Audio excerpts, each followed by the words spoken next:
70 mingta musulmon jannatga shunday kirib ketar ekan, qolgan musulmonlar hisob-kitob qilinamiz. Nimalar so'raladi bizdan? Ba'zi insonlar qiyomat kunida, baxtli insonlar tarozining oldiga kelmaydi. Amallari hisob-kitob qilinmaydi, shundaylicha jannatga kirib ketishadi. Rasululloh aytgandilar, meni ummatimdan 70 ming kishi jannatga hisob-kitob qilinmasdan kirib ketadi. Bismillahirrohmanirrohim. Qiyomat kunida bu dunyoda qilingan har bitta katta kichik, yaxshi, yomon amal tarozida tortib o'lchanadi. Garchi siz bilan bizning aqlimiz u tarozini qanaqa bo'lishligini idrok qila olmasa ham, tasavvur qila olmasak ham, bu narsa haq ekanligiga iymon keltiramiz. U g'ayb olami Alloh o'zi biladi qanaqa qilib tortib qo'yishini. So'folloyor bobomiz, birodarlar, aytadiki, bilur Tangri agarchi holimizni taroziga solur a'molimizni, qilur ogoh qulun qilmishlariga, yetishmas aql egamning ishlariga. Ya'ni bandalarni ahvoli, qilgan amallari qanaqa ekanligi Allohga ma'lum. Bu noma'lum amallarni qo'liga berish, taroziga qo'yishlik bandalarni o'zlariga kimligini ko'rsatib qo'yishlik uchun. Qur'oni Karimda Alloh taolo aytadi: "Wal waznu yawma idinil haqq." O'sha kuni vazn haqdir. Ya'ni amallarda tortishlik haqdir. Faman saqulat mawazinuhu fa ulaika humul muflihun. Kimning tarozida, mezonda amallari og'ir kelsa, o'shalar najot topguvchidir. Va man khaffat mawazinuhu fa ulaika alladhina khasiru anfusahum bima kanu biayatina yadhlimun. Kimning mezoni, amallari yengil kelsa, ana o'shalar oyatlarimizga zulm, inkor qilganlari sababli o'zlariga ziyon qilgandirlar. Demak, hech kimga zulm qilinmaydi, amallar tarozida tortiladi. Ba'zi insonlar qiyomat kunida, baxtli insonlar tarozining oldiga kelmaydi. Amallari hisob-kitob qilinmaydi, shundaylicha jannatga kirib ketishadi. Ukashat ibn Muhsin roziyallohu anhu payg'ambarimiz sollallohu alayhi vasallam bir hadisini eshitib, duo qiling ya Rasululloh, men shulardan bo'lay dedi. Rasululloh aytgandilar, meni ummatimdan 70 ming kishi jannatga hisob-kitob qilinmasdan kirib ketadi. Sahoba turib aytdi, boyagi sahoba, men shulardan bo'lay dedi, siz shulardansiz dedi. Rasululloh aytadilar, yadkhulul jannata min ummati 70,000 bighayri hisab. Meni ummatimdan 70 mingta odam hisob-kitob qilinmasdan jannatga kirib ketadi. Ular kimlar? Ularning sifatlari qanaqa? Humul ladina la yastarqun va la yatatayyarun va ala robbihim yatawakkalun. Ular afsun qilishni so'ramaydiganlar, shumlanmaydiganlar va Robbilariga tavakkal qiladiganlar. Ba'zilari esa odamlarni birma-bir qattiq hisob-kitob qilinadi. Omonat qilib berilgan narsalarni nimalarga sarflagani haqida so'ramagunicha joyidan qimirlamaydi.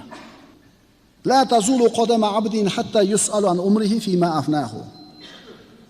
Deyarlik aksar mu'minlar mana shu savolga tutiladi. Birodarlar, tarozi, hisob-kitob, savol-so'roq mu'minlarga bo'ladi. Kofirlarga tarozi ham bo'lmaydi, savol-so'roq ham bo'lmaydi, do'zaxga shunga haydaladi. Demak, 70 mingta musulmon jannatga shunday kirib ketar ekan, qolgan musulmonlar hisob-kitob qilinamiz. Nimalar so'raladi bizdan? Qiyomat kunida deyaptilar Rasululloh, bandaning qadamlari, oyoqlari o'rnidan jilmaydi. To umrini nimaga sarfladi? Shunga javob bermagunicha. Ilmiga qanchalar amal qildi? Shuni savoliga javob bermagunicha. Molni qayerdan topdi? Qayerga sarfladi? Shuni javobini bermagunicha. Va jasadini nimani yo'lida xoritgani savoliga javob bermagunicha.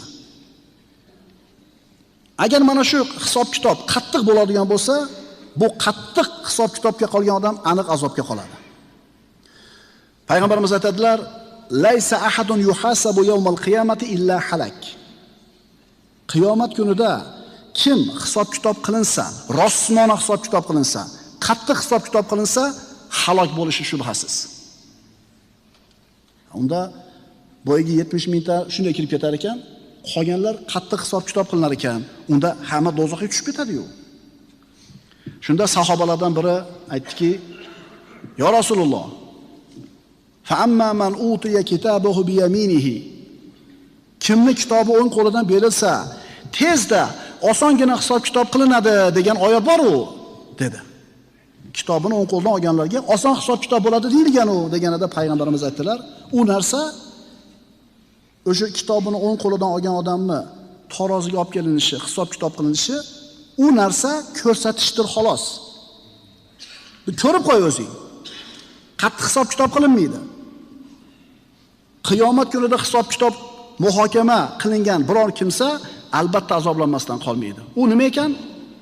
Ko'rib qo'y amalingda yengil ko'rsatilar ekan, kir jannatga deylar ekan. Alloh shulardan qilsin.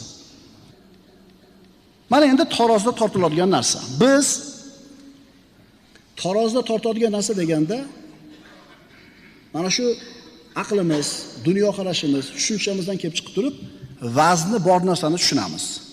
Jismi, shakli, vazni bor narsani, kartoshkani, piyozni, tillani, g'ishni yoki toshni. Endi qiyomat kunida u tortiladigan narsa jism bo'ladimi? Ulamolarimiz bu haqida nima deyishgan? Bu qarashlar haqida doktor Ahmad Faridni Bahrul Roy kitobida shunday ma'lumot kelgan. Tarozida qiyomat kunida tortib o'lchanadigan narsalar haqida 4 xil qavl bor. 4 xil so'z bor. Birinchisi, bajarilgan amallar tortib o'lchanadi. Ya'ni bandalarning aytgan so'zlari va qilgan ishlari mujassam holatda, jism holatida taroziga qo'yiladi deyiladi. Amallarimiz jism bo'lib taroziga qo'yiladi so'zlarimiz. Chunki Qur'onda Alloh taolo "Faman ya'mal mithqala zarratin khayran yara va man ya'mal mithqala zarratin sharran yara." Kim zarra vaznichalik, zarra og'irligichalik yaxshi amal qilsa, uni ko'radi tarozida, va zarra vaznicha yomonlik qilsa, uni ham ko'radi tarozida. Hadis sharifda aytilgan kalimani tarozida og'ir kelish haqida ham kalimatani hafifatani alal lisan, thaqilatani fil mizan va habibatani lirrahman. Subhanallohi va bihamdihi subhanallohil azim. Mana so'z taroziga qo'yiladi deyaptilar Rasululloh. Abu Hurayradan bu hadis. Ikkita kalima bor. Tilga yengil, tarozida og'ir, Rahmonga sevimli. Subhanallohi va bihamdi subhanallohil azim. Demak, kalima taroziga qo'yiladi deyapti. Ikkinchi qavl. Amallar yozilgan sahifalar tortib o'lchanadi. Ya'ni bandalarning qilgan ishlari hammasi qog'ozlarga yozilgan bo'ladi va mana shu yozilgan xatlar, qog'ozlar, varaqlar taroziga qo'yiladi. Bunga payg'ambarimizning hadislarida ishora bor. Innalloha sayuxallisu rijalan min ummati ala ru'usil xalaiq yawmal qiyamah fayanshuru alayhi 99 sijillan kullu sijillin maddul basar. Alloh ummatimdan bir kishining xaloyiqning ko'z o'ngida xalos qiladi. Uning zarariga guvohlik beradigan 99 ta ro'yxatni yoyib qo'yadi. Har bir ro'yxat ko'z yetadigan joychalik. Bir mo'min ajratib olinadi. Uni hayotda qilib o'tgan gunohlari yozilgan sijillalar, 99 ta sijilla bo'ladi. U bir kitob deb tasavvur qiling, ochilganda bir varag'ini boshi kun chiqishda bo'lsa, ikkinchi varag'ining oxiri kun botishda bo'ladi. Bitta sijillani varag'i ochilganda shunaqa. Endi bu sijilla kitob. Bunaqa kitobdan 99 ta. So'ngra unga Alloh taolo aytadi: "Bulardan birontasini inkor qilasanmi? Meni yozib turuvchi farishtalarim senga zulm qilmabdimi?" 99 ta sijillada faqat gunohlari. Banda aytadi: "Ey Robbim, yo'q" deydi. Halok bo'lishi aniq bo'lib qoldi. Alloh taolo bironta bir uzring bormi deb so'raydi. Banda yo'q ey Robbim deydi. Alloh taolo aytadi: "Ha, bizni huzurimizda seni bitta xayrli ishing bor. Bugun senga hech qanday zulm yo'q" deydi. So'ngra bir yorliq chiqadi. Bir qog'oz chiqadiki, yozilgan yorliq. Unda ashhadu an la ilaha illalloh va anna Muhammadan abduhu va rasuluh degan yozuv bo'ladi. Va guvohlik beramanki Allohdan o'zga iloh yo'q va guvohlik beramanki Muhammad alayhisalom Allohning elchisi va bandasi degan yozuv bo'ladi. Alloh taolo aytadi: "O'lchovingga kel." U Banda shuncha ro'yxatlarda oldida bu yorliq nima bo'lardi deydi. Alloh taolo unga senga zulm qilinmaysan deydi. Ro'yxatlar, bu yerga sijillalar tarozining bitta pallasiga qo'yadi, ikkinchi pallasiga bu yerga yorliq qo'yiladi va yorliq og'ir keladi. Bormi shu kalimamiz? Ashhadu an la ilaha illalloh va ashhadu anna Muhammadan abduhu va rasuluh degan kalima qalbingizdan chiqqan bo'lsa, ishonchingiz komil bo'lsa, ixlos bilan aytgan bo'lsangiz, 99 ta sijillalarga gunohlar yozilib, bitta pallaga qo'yilganda, bu kalima qog'ozga yozilib, bitta pallaga qo'yganda gunohlarni ko'tarib yuboradi. Ro'yxatlar bir pallaga, yorliq bir pallaga qo'yiladi. Ro'yxatlar yengil, yorliq og'ir keladi. Rasululloh aytdilar, Allohning ismiga biron narsa barobar kelmaydi dedilar. Imom Termiziydan. Toat ibodatlar tarozida og'ir bo'ladi, gunoh ma'siyatlar yengil bo'ladi. Nima uchun?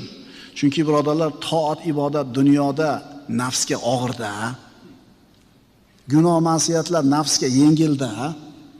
Huffatil jannatu bil makarih dedilar Rasululloh. Jannat makruhotlar bilan o'rab qo'yilgan. Ya'ni insonning nafsiga yoqmaydigan ishlar bilan o'rab qo'yilgan. Ibodatlar yoqmaydi, sadaqotlar yoqmaydi, sabr yoqmaydi. Lekin shuni qiyin amalni qilganlarni qiyomat kunida savob amallari ham og'ir bo'ladi. Taroziga qo'yiladigan narsa nima deyilganda, birinchi so'z, amallar jism holatida mujassam qilib taroziga qo'yiladi. Ikkinchi so'z, amallar yozilgan sahifalar tortiladi deyildi. Uchinchi so'z, amallarning savobi tortib o'lchanadi deyiladi. Bunga payg'ambarimiz sollallohu alayhi vasallamning quyidagi hadisi dalil bo'ladi. Rasululloh aytadilar, Imom Muslim rivoyat qilgan, Qur'on o'qinglar, chunki u qiyomat kunida o'z sohiblariga shafoatchi bo'lib keladi. Ikki nur sochuvchini Baqara va Oli Imronni suralarni o'qinglar. Chunki bu ikkalasi qiyomat kunida go'yo ikki bulut kabi, yo go'yo ikki baland soyabon kabi, yo go'yo saf tortgan ikkita qush to'dasi kabi keladilar. Ikkalalari o'z sohiblarining tarafini olib tortishadilar dedilar. Qiyomatda taroziga qo'yiladigan narsa, birinchisi amallar jism bo'lib tortiladi deyildi, jism qilib. Ikkinchisi amallar yozilgan sahifalar tortiladi deyildi. Uchinchisi savobi tortiladi deyildi. To'rtinchisi qiyomatda taroziga qo'yiladigan narsa nima bo'ladi degan savolga berilgan to'rtinchi javob amal qiluvchining o'zi o'lchanadi deyiladi. Bunga quyidagi hadis dalil bo'ladi. Abu Hurayra roziyallohu anhu dan payg'ambarimiz aytadilar: "Innahu la ya'ti ar-rajulu al-azimu as-saminu yawm al-qiyamah." Qiyomat kunida katta semiz bir kishi keladi. La yazinu indallohi janaha ba'uda. Katta semiz kishi keladi, lekin Allohning huzurida pashshani qanotishalik ham uni vazni bo'lmaydi. Qala iqra'u fala nuqimu lahum yawmal qiyamati vazna.